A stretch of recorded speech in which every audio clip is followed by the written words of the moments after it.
Last episode में अपन सभी ने देखा था। एम्परर बोलते हैं कि इस तरह के डीमन प्लांट को पहली बार एम्पायर के अंदर देखा गया था, तो इसीलिए डियोन हार्ट को छोड़ के और कोई फर्स्ट रैंक को डिजर्व नहीं करता। साथ ही में तुम्हें यहाँ पे एक्स्ट्रा पॉइंट भी दिए जाएंगे और इसी के साथ में हंटिंग कंपटीशन यहीं पे एंड होता है। लेकिन बैंकेट में जाने से पहले मैं आप लोग कुछ अनाउंस करना चाहता हूँ। आप लोग को तो ये बात पता ही होगी कि हमारी बहुत सारे नेशन के साथ वॉर चल रही है, लेकिन यहाँ पे एक चीज है जो कि उससे भी ज्यादा इम्पोर्टेंट है। हम लोग यहाँ पे ह्यूमन रियलिंग के अंदर सारी वॉर्स को बंद करने वाले हैं, क्योंकि अब जो हमारी वॉर होगी वो होगी डिमोनिक रियलिंग के खिलाफ। क्योंकि डीमन किंग ने ऑलरेडी डिसाइड कर लिया है कि वो इस वॉर के अंदर पार्ट लेने वाले हैं। तो हम लोग यहाँ पे ज्यादा देर तक अपनी आंखों को बंद करके नहीं रख सकते और सारे लोग बात करने लगते हैं क्या हम लोग डीमन के खिलाफ फाइट करने वाले हैं। लेकिन तभी हम देखते हैं चांसलर बोलते हैं एम्परर के बाकी रियलिंग में मानेंगे कि हम लोग इस वॉर को यहीं पे रोक दे। तभी एम्परर बोलते हैं उनके पास और कोई चॉइस नहीं है, क्योंकि ह्यूमन रियलिंग के अंदर सिर्फ हमारा एम्पायर है जो कि यहाँ पे डीमन किंग की आर्मी से फाइट कर सकता है। और डीमन हेड सोच रहा होता है कि एम्परर को नहीं पता कि कुछ ह्यूमन डीमंस की तरफ भी जा सकते हैं, क्योंकि जो डीमन किंग है उसने मेरे को एक्सेप्ट कर लिया जबकि मैं एक नॉर्मल ह्यूमन हूँ, और साथ ही मुझे जीरो कॉप कमांडर की पोजीशन भी दे दी। तो इसलिए डीमन किंग को कोई फर्क नहीं पड़ता, और वाला भले ह्यूमन हो या डीमन, वो उसको सेम वे में ट्रीट करते हैं। तो जो भी ह्यूमन डीमन किंग का साथ देगा वो उसको बहुत इजीली एक्सेप्ट कर लेंगे। तो फिर आखिर एम्परर इतनी बड़ी बात पे ध्यान क्यों नहीं दे रहे। फिर थोड़ी देर बाद हम देखते हैं डीमन और एम्परर साथ में चलते हुए जा रहे होते हैं। एम्परर बोलते मैंने तुम्हें यहाँ पे अचानक से बुला लिया, क्या इस बात में तुम्हें कोई प्रॉब्लम तो नहीं है। डीमन बोलते नहीं मुझे कोई प्रॉब्लम नहीं है। एम्परर बोलते तुम्हारे ऊपर कपड़े काफी अच्छे लग रहे हैं, और मैं तो बस ये सोच रहा हूँ जब तुम्हारे कपड़ों का ब्लड लगा होगा तो नोबल्स का चेहरा देखने लायक होगा, और तुमने यहाँ पे इतना अच्छा काम किया है तो इसीलिए तुम्हारे फर्स्ट प्राइज को तुम्हारे घर पे भेज दिया जाएगा। डीमन एम्परर को थैंक यू बोलता है। सोच रहा था मुझे कोई रिवॉर्ड नहीं चाहिए, लेकिन मुझे ये समझ में नहीं आ रहा आखिर एम्परर ने ग्लव क्यों पहन रखे हैं। तभी हम देखते हैं एम्परर बोलते डियोन हार्ट आखिर तुम मेरी बात सुन भी रहे हो या नहीं। और तभी डीमन होश में आता है और सोचता है मैं तो ये बात भूल ही गया था कि मैं एम्परर के सामने हूँ। और एम्परर बोलते तुम्हें तो ये बात पता ही होगी कि तुम भी इस वॉर के अंदर पार्टिसिपेट करोगे। साथ ही में एम्परर सोच रहे होते हैं डियोन हार्ट के डिसाइड करने के बाद पता चलेगा कि आखिर ये वॉर किस तरफ जाएगी। आगे एम्परर बोलते डियोन हार्ट मुझे पता है तुमने डिसीजन ले लिया होगा कि आखिर इस वॉर के अंदर तुम किसकी साइड होगे, और मैंने तुम्हें यहाँ पे काफी सारी अपॉर्चुनिटी दी है, तो शायद से तुम मेरी तरफ रहना प्रेफर करोगे। और एम्परर सोच रहे थे जब डीमन किंग और हीरो की फाइट हो रही थी उस बीच में सिर्फ डियोन हार्ट था जो कि हीरो की बॉडी को लेके आया था, और ये आज से पहले इस वर्ल्ड के अंदर कोई नहीं कर पाया था। लेकिन इन्हीं सारी वजह से डियोन हार्ट बहुत बड़ी प्रॉब्लम में फंस गया। उसको वहाँ पे कोई भी सीरियस इंजरी नहीं हुई थी, फिर भी वो खून की उल्टियाँ कर रहा था, और साथ ही मुझे गले के पास में कर्स का साइन था। और जब मैंने उससे पूछा कि इस सील को हटाने का क्या रास्ता है, उसने मुझसे कहा कि शायद से मुझे डिमोनिक रियलिंग के अंदर वापस जाना होगा, क्योंकि इस सील को सिर्फ और सिर्फ डीमन किंग हटा सकते हैं। और जब कुछ समय बाद वो वापस आया तो मुझे ये सुन के काफी खुशी हुई कि वो जीरो का कमांडर है। इस वजह से एम्पायर की बहुत बड़ी हेल्प हो सकती थी। लेकिन प्रॉब्लम की बात ये थी कि डियोन हार्ट को अभी भी सील को हटाने का रास्ता नहीं मिला था। लेकिन उस वक्त मुझे ये बात बिल्कुल समझ में नहीं आ रही थी। डियोन हार्ट कर्स को हटाने में फेल हो गया, लेकिन फिर भी डीमन किंग ने उसको बिना कुछ किए वापस भेज दिया। और जहाँ तक मुझे लगता है डियोन हार्ट को वहाँ भेजने में कोई भी लॉस नहीं है। लेकिन आखिर डीमन किंग ने उसको अकेले क्यों भेजा है? क्या उसको ये बिल्कुल भी नहीं लग रहा कि डियोन हार्ट मेरा स्पाई हो सकता है? वहाँ तक कि जो डिटेल डियोन हार्ट लेके आता वो काफी इम्पोर्टेंट होती थी, और ऐसी इम्पोर्टेंट डिटेल सिर्फ उसको मिल सकती थी जो कि डीमन किंग के काफी क्लोज था। और उसके बाद डीमन एरेट जो कि जीरो का कमांडर है, वो हर जगह काफी फेमस होने लगा। और उस वक्त मुझे पता चल गया कि डियोन हार्ट सिर्फ एम्पायर के लिए काम नहीं कर रहा, बल्कि डीमन किंग भी डियोन हार्ट को यूज कर रहा है। और डियोन हार्ट ह्यूमंस और डीमन के बीच में न्यूट्रल है, और इस तरीके से डियोन हार्ट एक डबल एजेंट के तौर पे काम कर रहा था। फिर एम्परर बोलते मैंने तुम्हें ह्यूमन रियलिंग से बाहर नहीं निकाला क्योंकि तुमने डीमन किंग को इन्फॉर्मेशन लीक करी है। तो मुझे बताओ डियोन हार्ट क्या तुम्हें एक और मौका चाहिए? डीमन हेड बोलते मैंने आपको एक भी झूठ नहीं बोला, मुझसे जो क्वेश्चन पूछा गया है मैंने बस उसका आंसर दिया है। तभी एम्परर बोलते यही वजह है कि मैंने तुम्हें अकेला छोड़ रखा है। और एम्परर सोच रहे थे मैं शुरुआत से बेवकूफ था, लेकिन अगर मैं इसको यहाँ पे मार देता हूँ तो ये काफी शर्म की बात होगी, क्योंकि डियोन हार्ट मेरे साइड में नहीं है और साथ साथ में डीमन किंग के साइड में नहीं है। वो आपके सामने एक भी इन्फॉर्मेशन नहीं रखेगा जब तक आप उससे क्वेश्चन नहीं पूछ लेते। वहीं वो खुद से किसी के ऊपर अटैक नहीं करता, लेकिन वो आपके हर ऑर्डर को मानेगा। और भले यहाँ पे कितनी भी मिसअंडरस्टैंडिंग हो, लेकिन डियोन हार्ट काफी टैलेंटेड है। जब तक डियोन हार्ट आपके पास है वो आपका सबसे यूजफुल चीज होगा। इस तरीके से ये गेम चालू हुआ मेरे और डीमन किंग के बीच में, और मुझे भरोसा है डीमन किंग बिल्कुल ऐसे ही सोचते होंगे। और यहाँ पे ये गेम डियोन हार्ट को अपने साइड में करने की है, और जैसे डियोन हार्ट एक साइड को चूज करेगा उसका जो ओपोनेंट है वो उसके ऊपर अटैक करने का ट्राई करेगा। तो इस गेम के पार्टिसिपेंट है डीमन किंग और एम्परर, और होस्ट है डियोन हार्ट। साथ ही में रिवॉर्ड भी डियोन हार्ट ही है, और इसके बाद का नेक्स्ट पार्टिसिपेंट भी डियोन हार्ट ही होगा। एम्परर बोलते भले ये कोई भी कर्स हो, मुझे भरोसा एक बार हम डीमन किंग को मार देंगे उसके बाद ये कर्स हट जाएगा। और तुमने यहाँ पे जो भी कुछ अचीव किया है वो ह्यूमन वर्ल्ड के अंदर किया है, और पक्का कोई ना कोई वजह होगी जो तुमने ह्यूमन वर्ल्ड में जन्म लिया है। और भले ही तुम्हें सनलाइट पसंद नहीं, इसका मतलब ये नहीं कि तुम डार्कनेस में रहोगे। तुम एक ह्यूमन हो और तुम्हें ह्यूमन वर्ल्ड के अंदर रहना होगा। और डीमन सोच रहा था मुझे पता था ऐसी सिचुएशन मेरे सामने जरूर आएगी, लेकिन ये इतनी जल्दी आ जाएगी मुझे नहीं पता था। एम्बर बोलते मुझे पता है काफी जल्दी है, लेकिन मैं तुम्हें पक्का सोचने का टाइम दूंगा, तो तुम जो भी आंसर देना सोच समझ के देना। और तुमने आज तक हमारे ह्यूमन डीलिंग में जो भी अचीव किया है उसके रिवॉर्ड के तौर पे मैं तुम्हें मार्केट बना दूंगा।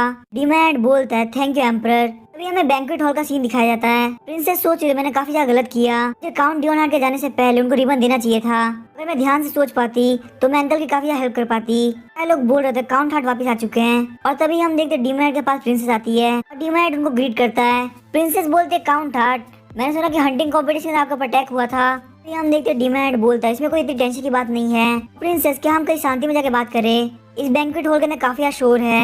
और फिर हम लोग देखते हैं वो लोग बैंक्वेट हॉल से थोड़ा दूर आ गए होते हैं। प्रिंसेस बोलते क्या आपको ठीक फील हो रहा है? पहले से काफी रिग्रेट हो रहा था कि आपके हंटिंग कंपटीशन में जाने से पहले मैं आपको रिबन देना भूल गई थी। डीमैंड बोलता है कोई बात नहीं, मैं बिल्कुल ठीक हूँ। प्रिंसेस बोलती फिर भी मुझे हमें भूलना नहीं चाहिए था। और तभी हम देखते हैं डीमैंड बोलता है इसमें कोई इतनी बड़ी बात नहीं है, मुझे भूलना काफी आसान था, वैसे भी आपको मुझसे क्या फर्क पड़ता है, आप मुझे भूल भी गई तो इसमें कोई प्रॉब्लम नहीं है। प्रिंसेस सोच रही होती है आखिर इसका एक्सप्रेशन ऐसे क्यों है, लगता है ये मुझसे काफी अपसेट है। डीमैंड बोलते मुझे ऑलरेडी पता है कि आप मुझे रियलिटी में पसंद नहीं करती। प्रिंसेस सोच रही होती है इसको ऑलरेडी पता था कि मैं जो भी कर रहा हूँ वो सब नाटक है। और प्रिंसेस बोलते काउंट हट, आपने बिल्कुल सही कहा, लेकिन अगर हम लोग साथ में हो जाएंगे तो ये तो काफी अच्छा रहेगा। तभी हम देखते डीमैंड बोलता है आपका ये डिसीजन पूरी तरह से गलत है, आपको यहाँ पे सिर्फ एक लाइफ मिली है और आप वो लाइफ मेरे पीछे बर्बाद नहीं कर सकती। हम देखते डीमैंड वहाँ चला आता है। प्रिंसेस सोच रही होती है क्या काउंट हट मुझसे शादी नहीं करना चाहते? आज तक मैंने कभी नहीं सुना कि उनका किसी लड़की से चक्कर हो, क्योंकि उनका फेस काफी अच्छा है, कहीं ऐसा तो नहीं कि उनका प्रेफरेंस काफी अलग हो। और तभी हम देखते डीमैंड को अचानक से होश आता है और वो सोचता है कि मुझे ऐसा क्यों लग रहा है, कोई मेरे ऊपर झूठा इल्जाम लगा रहा है। तभी हम देखते वहाँ पे सेकंड हीरो स्टिग्मा प्रिमरो आते हैं और बोलते जूनियर आखिर तुम कैसे हो?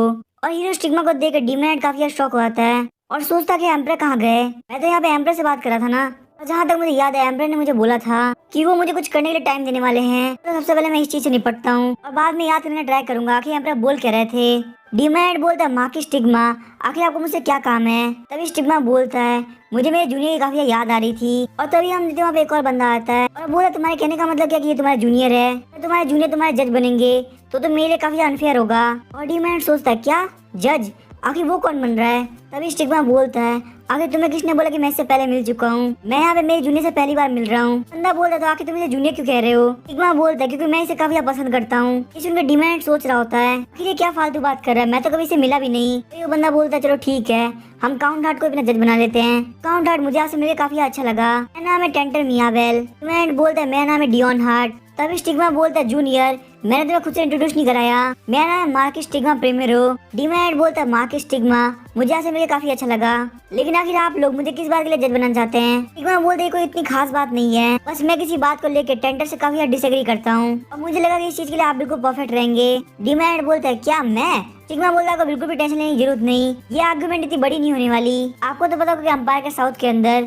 बहुत सारे बारबेरियन ट्राइब रहती है, साथ से आपको बारबेरियन ट्राइब के बारे में याद भी नहीं होगा, तो ये ट्राइब काफी पुरानी है। लेकिन प्रॉब्लम की बात तो ये है कि ये जो बारबेरियन ट्राइब है वो हमारे पर हमला कर रही है और हमारे लोग को मार के हमारा खाना चुराती है, जिस वजह से हमारे स्टेट में काफी ज्यादा कियोस फैला हुआ है। तो इसलिए मैंने यहाँ पे एम्पर को इस बारे में बताया है। वैसे मुझे यहाँ पे कोई रीइंफोर्समेंट नहीं चाहिए, लेकिन डीमन लीलन से फाइट होने से पहले मैं उन बारबेरियंस को खुद से खत्म करना चाहता हूँ। ये जो टेंटर है वो काफी ज्यादा बेवकूफ है, वो मेरी इस बात को नहीं मानना चाहते और एम्पर ने बोला कि हम अपनी प्रॉब्लम का खुद से सोल्यूशन निकाले, बस उसके बीच में हमारे स्टेट को कोई इफेक्ट नहीं होना चाहिए। और डीमैंड सोच रहा होता है मतलब इनकी आर्गुमेंट ये है कि इनमें से स्टिग्मा प्रिमेरो चाहते हैं कि उन बारबेरियन ट्राइब को खत्म कर दिया जाए, क्योंकि वो उस वॉर के बीच में काफी बड़ा खतरा बन सकते हैं। और वहीं सर टेंटर का कहना है क्यों ना हम उनको यूज करें और उनको अपनी आर्मी के अंदर मिला ले, जिससे डिमोनियन से फाइट करने में काफी आसानी होगी। अभी डीमैंड बोलता है अगर मैं कुछ गलत बोलूं तो प्लीज मुझे माफ कर दीजिएगा, लेकिन जहाँ तक टेंटर को लगता है कि बारबेरियन ट्राइब डिमन के साथ हाथ नहीं मिलाएगी, लेकिन क्या इसकी कोई गारंटी है? टेंटर बोलता है बारबेरियन ट्राइब भले ऐसे रहती हो लेकिन वो भी ह्यूमंस है और भले ही हमारे एम्पर उनको एनिमी लगते हो,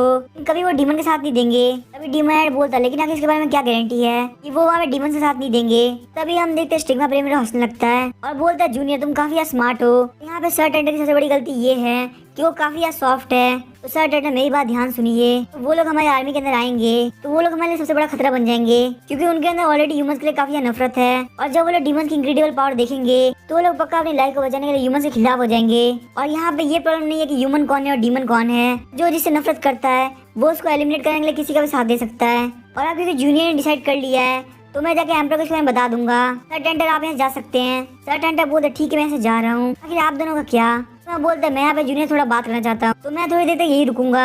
तभी हम देखते वहाँ के सारे लोग उनको देख रहे होते हैं। स्टिग्मा बोलता लगता है हम लोग यहाँ पे काफी सारे लोग का अटेंशन ले लिया और जूनियर को ये सारी सिचुएशन बिल्कुल भी पसंद नहीं। हम देखते सिर्फ इतना बोलते ही सारे लोग दूसरी तरफ घूम जाते हैं और डीमैट सोचता स्टिग्मा के देखते ही बाकी सारे लोगों ने अपनी नजरें हटा दी। इसमें एम्पायर के सेकंड हीरो की पावर ऐसी है। स्टिग्मा बोलता है क्या तुम अभी भी अनकंफर्टेबल हो? डीमैट बोलता नहीं ऐसा बिल्कुल भी नहीं है, बस मुझे अभी पता चला कि ब्राउन आइज है। स्टिग्मा बोलता है हाँ मैं जानता हूँ ये कलर काफी चीप है, लेकिन आखिर मैं क्या कर सकता हूँ, ये कलर मेरे को मेरी मॉम से मिला है। और तभी हम देखते डीमैट काफी ज्यादा घबरा जाते हैं और सोचते आखिर मैंने क्या बोल दिया। स्टिग्मा प्रीमियरो एक मेड का बेटा है और इसीलिए इनकी आई का कलर ऐसा है, आखिर मैंने ये बोलने से पहले सोचा क्यों नहीं। और तभी हम देखते हैं स्टिग्मा बोलता है लगता है हम लोग की कन्वर्सेशन काफी लंबी चलने वाली है, तो क्यों ना हम लोग साथ में ड्रिंक करें। डीमैट बोलता माँ की स्टिग्मा का थैंक यू। स्टिग्मा बोलता तुम मुझे सिर्फ स्टिग्मा बोल सकते हो। डीमैट बोलता ठीक है तो मैं आपको सीनियर स्टिग्मा बोलूंगा। तभी स्टिग्मा हंसने लगता है और बोलता है मैंने सुना था कि तुम काफी कोल्ड हार्टेड हो, लेकिन रियलिटी में मिलने में तुम काफी अलग हो और अब मुझे पता चला कि एम्पर तुम्हें इतना पसंद क्यों करते हैं। स्टिग्मा बताता है एक बंदा जो कि ऑलरेडी आर्मी के अंदर था, उसने अपने आप को अपनी पावर की हेल्प से टॉप तक ले गया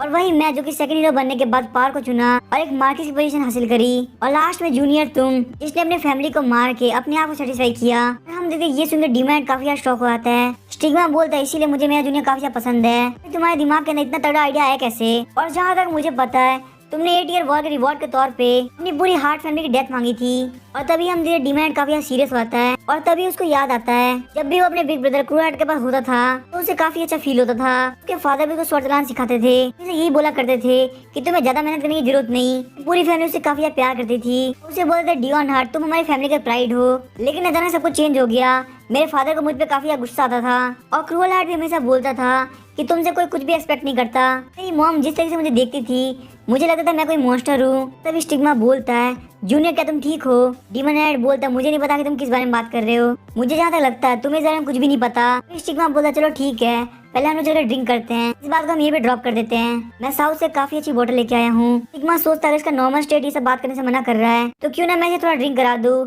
और उसके बाद इससे इसके बारे में बात करूं। तभी हम देखते हमें एम्पर को दिखाया जाता है जो कि बोलते ड्यूक आखिर तुम यहाँ पे क्या कर रही हो? मैं यहाँ पे काफी बिजी हूँ तो मैं तुमसे अभी बात नहीं कर सकता। और ड्यूक बोलते अगर ऐसी बात है तो मैं सीधे पॉइंट पे आती हूँ। एम्ब्रा क्या आजकल आपको काफी हेलुसिनेशन हो रहे हैं? एम्ब्रा बोलता है कि तुम क्या फालतू बात कर रही हो। ड्यूक स्टार बोलती है आप प्लीज इस बात को डिनाई मत कीजिए, आपका ये जो लेफ्ट हैंड है जो कि कभी भी हिल नहीं होता, क्या वॉरियर का एक फ्रेगमेंट हो, ये चीज का सबूत है कि आप पास्ट के अंदर जीते हैं। और एक एम्ब्रा को हमेशा आगे की तरफ सोचना चाहिए, मुझे ये जा चुकी है उनके ऊपर फोकस करने का कोई मतलब नहीं है। और जहाँ तक मुझे लग रहा है आप एक ऐसे एम्ब्रा है जिनके ऊपर उनका क्राउन भारी पड़ रहा है। एम्ब्रा बोलते ड्यूक स्टार आपके कहने का मतलब क्या है? ड्यूक स्टार बोलती है मेरे कहने का मतलब ये है कि आपसे आपके किंगडम का भार नहीं संभाला जा रहा, तो क्या आपको लगता है समय आ चुका है क्या आप इसको किसी और को पास ऑन कर दे? तभी एम्ब्रा बोलता है कि तुम मेरे बात क्यों कर रही हो, तुम मेरा सर उड़ा के क्राउन ले सकती हो। और तभी ड्यूक स्टार बोलने लगती है आखिर आपके कहने का मतलब क्या है? यहाँ पे आपको बिल्कुल भी हार्म नहीं करना चाहती, मैं बस ये चाहती हूँ कि अगर आपको मेरे क्वालिफिकेशन दिखे तो आप मुझे क्राउन ऑफर कर सकते हैं। भी आपको पता है मेरी हेल्प के बिना ये वॉर काफी डिफिकल्ट होने वाली है। एम्परर सोच रहे होते हैं ये यहाँ पे सारे नोबल्स की लीडर है और उसके बाद सबऑर्डिनेट के तौर पे एक हीरो है और साथ में सिटीजन्स के बीच में इसने काफी इन्फ्लुएंस कायम किया है। वो सब उसने रिडेम्पशन जज की हेल्प से किया है और यहाँ पे उसके साथ में रिवोल्यूशनरी आर्मी भी है और उसके बावजूद वो कभी भी सिटीजन्स और नोबल्स को उनकी बाउंड्री क्रॉस नहीं करने देती। साथ ही उसने रिवोल्यूशनरी आर्मी को काफी कंट्रोल में रखा है। एम्परर बोलते हैं आखिर तुम्हें मेरी पोजीशन क्यों चाहिए? ड्यूक स्टार बोलती है क्या इसमें कोई रीजन की जरूरत है? अगर आप मुझसे रीजन पूछ ही रहे हैं आपको बता दो मुझे एब्सोल्यूट पावर चाहिए ताकि मैं किसी को प्रोटेक्ट कर सकूं। यहाँ पे एक एम्पर की पोजीशन ऐसी होती है कि इस एम्पायर के अंदर हाईएस्ट होती है। तभी एम्पर बोलता है क्या तुम्हारे पास भी ऐसा कोई इंसान है जिसको तुम प्रोटेक्ट करना चाहती हो? और तभी ड्यूक स्टार बोलती है ऐसा हो सकता है कि मेरे पास कोई ऐसा इंसान हो जिसे मुझे यहाँ पे प्रोटेक्ट करना है। तभी एम्पर बोला तुम्हें ये बात पता होगी कि तुम्हारे सिर्फ कुछ वर्ड्स की वजह से मैं यहाँ पे तुम्हें क्राउन नहीं देने वाला। तभी ड्यूक स्टार भी बोलती है तो एम्पर फिर मैं यहाँ से चलती हूँ। ड्यूक स्टार भी जाते हुए सोच रही होती है एम्पर आज काफी अजीब बिहेव कर रहे थे तो मैंने इतनी सारी चीजें बोली, फिर उन्होंने काफी शांति से मेरी बात सुनी और वो ये सब यहाँ पे इसलिए कर रहे हैं फिर उनके हिसाब से यहाँ पे काफी सारे नोबल है जो कि डीमंस को ज्वाइन कर सकते हैं जहाँ से ज्यादा लोग अपने पास रखना चाहते हैं। तभी ड्यूक स्टार भी झाड़ियों में छुपे असिस्टेंट को बोलती है फटाफट जाकर साइलेंट को न्यूज दो कि वो डीमंस के बारे में र्यूमर फेमस कर दे। डीमंस यहाँ पे ह्यूमंस को खाते हैं, उनके साथ काफी बुरा बिहेव करते हैं जिससे कोई भी ह्यूमन डीमन के ऊपर भरोसा नहीं करेगा। साथ ही में वो सोच रही होती है एम्पायर यहाँ पे एक और वॉर चाहते हैं, मैं यहाँ पे उनकी पूरी हेल्प करूंगी क्योंकि वैसे मैं अपने एम्पायर को इतनी इजीली नहीं खो सकती। और तभी हम देखते हैं बैंक्वेट के अंदर स्टिग्मा और डीमनाइट फाइट करने लगते हैं। डीमनाइट ने स्टिग्मा के फेस पे कट लगा दिया होता है। स्टिग्मा बोलता है जूनियर क्या तुम क्विट नहीं करना चाहते? अगर हम इसी तरह से फाइट करते रहते बैंकेट पार्टी बर्बाद हो जाएगी। तभी डीमैट बोलता तुम्हारे कहने के हिसाब से तुम मेरे एनिमी हो। सिग्मा बोलता है मैंने बस तुमसे झूठ बोला था, बस यहाँ पे देखना चाहता था कि आखिर तुम किस तरह से रिएक्ट करते हो। मैं तुम्हारा यहाँ पे बिल्कुल भी एनिमी नहीं हूँ। डीमैट वापस से स्टिग्मा के ऊपर अटैक कर देता है। तभी डीमैट बोलता तुमने कहा था कि तुम मेरे एनिमी हो। और स्टिग्मा सोचता था डियोन हार्ट की ड्रिंकिंग एबिलिटी काफी बढ़िया है, मैंने बस क्यूरियोसिटी के अंदर इससे बोल दिया था कि मैं इसका एनिमी हूँ। और फिर मैं थोड़ी देर पहले का सीन दिखाया जाता है और तभी हम मेरे डीमैट ने काफी ज़्यादा ड्रिंक कर लिया होता है। स्टिग्मा बोलता है जूनियर क्या तुम ठीक हो? डीमैट बोलता है एनिमी क्या तुम मेरे एनिमी हो? स्टिग्मा बोलता है कि तुम क्या बोल रहे हो? डीमैट काफी गुस्से में बोलता है क्या तुम मेरे एनिमी हो? और तभी स्टिग्मा स्माइल करते हुए बोलता है ऐसा हो सकता है कि मैं तुम्हारा एनिमी हूँ। स्टिग्मा सोच रहा होता है अगर मुझे पता होता कि ऐसे बिहेव करेगा तो मैं पक्का झूठ बोल देता। और मुझे पहले बिल्कुल भी टेंशन नहीं थी क्योंकि मेरे हिसाब से इसके पास हीरो की फ्रेगमेंट नहीं है। मुझे यहाँ पे बिल्कुल भी लगा था कि ड्रिंक करने के बावजूद ये इतना अच्छा फाइट कर सकता है। और डीमैट बोलने लगता है सबको मरना होगा, मैं सारे एनिमीज को मार दूंगा। और स्टिग्मा सोच रहा होता है इसकी स्पीड काफी ज्यादा है और यहाँ पे इतनी ज्यादा ड्रिंक करने के बावजूद ये अपने टेक्निक को काफी अच्छे से यूज कर पा रहा है। अगर इसने यहाँ पे ड्रिंक नहीं किया होता तो मुझे फाइट करने में काफी ज्यादा दिक्कत होती। स्टिग्मा बोलता है लगता है तुम जल्दी शांत नहीं होने वाले, मुझे यहाँ पे तुम्हें और बार करना होगा, प्लीज मुझे माफ कर देना। ऐसा हो सकता है कि शायद से तुम्हें हर्ट करे। लेकिन तभी हम देखते हैं उसके अटैक को कोई रोक लेता है। एम्परर बोलता है कि यहाँ पे क्या चल रहा है। मैं सोच ही रहा था कि बैंक्वेट पार्टी के अंदर कौन तबाही मचा सकता है। यहाँ पे मुझे देख के काफी ज्यादा शर्म आ रही है कि सब हीरोज हैं, तुम लोग सिटीजन के लिए एक मॉडल हो तो आखिर तुम लोग ऐसे बिहेव कैसे कर सकते हो। लेकिन तभी यहाँ पर काफी ज्यादा शॉक आते हैं और हम देखते जिस बंदे ने डीमैट को बचाया था डीमैट उसके ऊपर अटैक कर देते और बोलते तुम मेरे एनिमी हो। और हम देखते वो कोई और नहीं बल्कि क्रूअल हार्ट होता है और डीमैट ने क्रूअल हार्ट के गर्दन में एक छोटा सा कट लगा दिया होता है। डीमैट बोलता है मैं सबको मार दूंगा, मेरे सारे एनिमीज को मरना होगा। लेकिन जैसे वो क्रूअल हार्ट को मारने वाला होता है एम्परर उसके हाथ को रोक लेता है और बोलते हैं डियोन हार्ट मैंने कहा ना तुम्हें यहीं पे रुकना होगा। लेकिन तभी हम देखते डीमैट काफी गुस्से में बोलता है तुम पीछे हट जाओ नहीं तो तुम्हारे लिए काफी बुरा होगा, मेरे पास इतनी स्ट्रेंथ नहीं कि तुम मुझे यहाँ पे रोक सको। और हम देखते वो अपने जॉइंट्स को यहाँ पे तोड़ देता है, अपना हाथ एम्परर से छुड़ा लेता है। एम्परर बोलते डियोन हार्ट आके तुम क्या कर रहे हो? डीमैट बोलते मैं सबको मार दूंगा, मैं मेरे किसी भी एनिमी को जिंदा नहीं रहने दूंगा। लेकिन तभी हम देखते हैं एम्परर डीमैट को रोक देता है और बोलते हैं डियोन हार्ट मैंने तुम्हें रुकने के लिए बोला था। और एम्परर सोच रहे होते हैं ये कमीना बहुत ज्यादा खतरनाक है। जैसे ही मैंने इसका हाथ पकड़ा इसने अपने हाथ को डिसलोकेट कर लिया क्योंकि इसको पता था कि इंजरी के डर से मैं इसको ज्यादा देर तक नहीं पकड़ूंगा।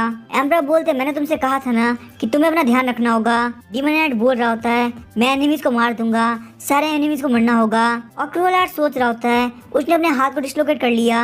एम्परर सोचते इसने अपनी दोनों पर्सनैलिटी को यूज किया ताकि ये यहाँ पे एडवांटेज उठा सके। सच में डियोन हार्ट तुम काफी बड़े बेवकूफ हो और मैंने तुमसे कहा ना कि ये बैटलफील्ड नहीं है। साथ ही में एम्परर उसके हाथ को ठीक कर देते हैं और बोलते डियोन हार्ट रियलिटी में टाइम आ चुका है, यहाँ पे तुम अच्छी तरह से सांस लो और अपने सेंसेस के अंदर आओ। मैंने तुम्हारे रिस्ट को भी रिलोकेट कर दिया है, तुम्हें फिर भी मेडिकल रूम के अंदर चलना होगा। तो क्रूअल हार्ट के साथ वाला बंदा बोलता है क्रूअल हार्ट क्या तुम ठीक हो? क्रूअल हार्ट बोलता है एम्परर मुझे लगता है मुझे यहाँ चलना चाहिए। क्रूअल हार्ट सोचता है पता नहीं क्यों मेरी बॉडी मेरे सोचने से पहले रिएक्ट कर गई, लेकिन आखिर उस कमीने की हिम्मत कैसे कि उसने स्वॉर्ड को यूज किया, वही मेरे प्यारे छोटे भाई के ऊपर, जिससे मैं अभी तक नफरत नहीं कर पाया क्योंकि मैं उससे बहुत ज्यादा प्यार करता हूँ। तभी क्रूअल हार्ट जाते हुए दूसरे बंदे को बोलता है चैलेंजर मेरी बात ध्यान सुनो, जैसे डियोन हार्ट उठे तुम उसको बोलेंगे फटाफट से वो घर चला जाए क्योंकि यहाँ पे घूमना बिल्कुल भी सेफ नहीं। और तभी हमें डीमैट को दिखाया जाता है जो कि अपनी आंखें खोलते हैं और बोलता है कि मैं हूँ कहाँ पे और आखिर डॉक्टर मुझे क्यों चेक कर रहे हैं। और तभी हम देखते रॉयल डॉक्टर बोल रहे होते हैं क्योंकि एम्परर ने ऑलरेडी तुम्हारे रिस्ट को रिलोकेट कर दिया है तो इसीलिए ऑलरेडी ठीक हो चुकी है, लेकिन कुछ दिनों के लिए तुम्हें इस हाथ को बहुत सेफली यूज करना पड़ेगा। और डीमैट सोचा था क्या मेरे हाथ डिसलोकेट हो गए थे, ताकि ये लोग यहाँ पे क्या कर रहे हैं। एम्परर बोल रहे थे स्टिग्मा मैंने स्ट्रॉन्ग अल्कोहल लाने से मना किया था ना, तो आखिर तुम बैंक्वेट के अंदर क्यों लेके आए? तभी स्टिग्मा बोलता प्लीज मुझे माफ कर दीजिए, मैंने अपने साथियों को ये लाने के लिए बोला था कि यहाँ पे कुछ लोग हैं जिनको ड्रिंक्स काफी पसंद है। एम्परर बोलते हैं डियोन हार्ट आके तुम कैसा फील कर रहे हो? डीमैट बोलता है मैं बिल्कुल ठीक हूँ और प्लीज मुझे माफ कर दीजिए कि मैंने बैंक्वेट पार्टी के अंदर सब कुछ गड़बड़ कर दिया। और तभी स्टिग्मा बोलता है प्लीज मुझे माफ कर दो, मुझे लगता है मैंने तुम्हें काफी ड्रिंक पिला दी थी, ड्रिंक की वजह से तुमने ये सब कर दिया। और तभी डीमैट बोलता है कोई बात नहीं सीनियर, मैंने ड्रिंक करने के बाद आप लोग के लिए बहुत बड़ा बर्डन ना बना हूँ। स्टिग्मा बोलता है कोई बात नहीं, ये काफी मजेदार था। और स्टिग्मा सोच रहा होता है जैसे एम्परर ने बोला कि डियोन हार्ट ये कोई बैटलफील्ड नहीं है, तुम्हें रियलिटी के अंदर वापस आना होगा। ये किसी ड्रिंक करे हुए इंसान को नहीं बोला जाता और इस तरह से वो इंसान होश में भी नहीं आता और ऐसी चीजों को यूज सिर्फ उसके लिए किया जाता है तो बंदा बहुत ज्यादा एग्रेसिव हो, बहुत ज्यादा डिप्रेशन में हो, उसको यहाँ पे हेलुसिनेशन आती हो, जिसको अपने आसपास के सारे लोग एनिमी लगते हो और इसको नॉर्मली ट्रॉमेटिक डिसऑर्डर बोला जाता है। और क्योंकि मेरा जूनियर सिर्फ 14 इयर्स की एज में वॉर के अंदर आ गया था, उसके बारे में काफी सारे रूमर्स फेमस है। लेकिन अगर सच में ये बात है तो मेरा जूनियर तो सच में काफी ज्यादा कमाल का है। वो ड्रिंक करने के बाद इतना ज्यादा वायलेंट हो जाता है, तो मतलब जब भी वो नॉर्मल होता है तो अपने आप को काफी ज्यादा सप्रेस करके रखता है। और तभी एम्परर बोलते रॉयल डॉक्टर मेरी बात ध्यान सुनो। और ये सुन के रॉयल डॉक्टर सोच रहे होते हैं प्लीज काउंट हार्ट बीमार होना बंद कर दीजिए। एम्परर ऐसा बोलते मुझे काफी ज्यादा डर लगता है। एम्परर बोलते रिस्ट को छोड़ के उसे कहीं भी चोट नहीं लगी है, आखिर उसके नाक से खून क्यों आ रहा है। स्टिग्मा बोलते हैं हाँ सही बात है, आखिर उसके नाक से खून क्यों आ रहा है। तभी रॉयल डॉक्टर बोलते हैं मुझे लगता है ये नेचुरली हो रहा है। लेकिन उनकी बात को काटते हुए एम्परर बोलते हैं यहाँ पे ये सब कुछ डीमन किंग के कर्ज की वजह से हो रहा है, क्योंकि डीमन किंग का कर्ज डियोन हार्ट की बॉडी को काफी वीक करता है। और रॉयल डॉक्टर आप तुम यहाँ जा सकते हो। स्टिग्मा सोच रहा होता है कर्ज, हाँ मुझे याद आया, इसको डीमन किंग ने कर्ज दिया था, इसके रूमर्स काफी फेमस है और वैसे भी इसकी बॉडी को देख के लगता नहीं है कि इसको यहाँ पे कोई प्रॉब्लम है, तो शायद से वो कर्ज इसकी बॉडी को काफी वीक कर रहा है। पर जब भी ये मेरे सामने खड़ा था मुझे एक बार भी देख के नहीं लगा कि ये बिल्कुल भी वीक है। और ये सब जानने के बाद मुझे मेरा जूनियर और ज्यादा पसंद आ रहा है। तभी हम देखते हैं क्रूएल हार्ट वापस आ गया होता है। ड्यूक स्टार बोलती है क्रूएल हार्ट तुम काफी लेट हो। क्रूएल हार्ट बोलता है ड्यूक स्टार भी आखिर आप यहाँ पे क्या कर रही हैं। ड्यूक स्टार बोलती है इससे पहले मैं कुछ भी बोलूँ तुम फटाफट अपने घुटनों पे आ जाओ। क्रूएल हार्ट बोलता है कहने का मतलब क्या है। लेकिन तभी हम देखते हैं क्रूएल हार्ट के घुटने में एक नाइफ आता है। क्रूएल हार्ट अपने घुटनों पे आता है। क्रूएल हार्ट सोचता है ड्यूक स्टार के पीछे जो भी लोग हैं वो लोग गार्ड्स नहीं है, बल्कि वो लोग यहाँ पे बहुत पावरफुल एसेसिन है। ड्यूक स्टार बोलती है मैंने यहाँ पे काफी इंटरेस्टिंग स्टोरी सुनी और मेरे पास यहाँ पे टाइम वेस्ट करने के लिए बिल्कुल भी टाइम नहीं है, तो इसीलिए मैं सीधे पॉइंट पे आती हूँ। क्रूएल हार्ट तुम्हें क्या लगता है कि मुझे पता नहीं चलेगा कि तुम यहाँ पे अपने भाई डियोन हार्ट को प्रोटेक्ट करने का ट्राई कर रहे हो। अब इसका क्या होगा हम नेक्स्ट एपिसोड में जानेंगे। वीडियो पसंद है चैनल को सब्सक्राइब करके वीडियो को लाइक कर देना। Thank you.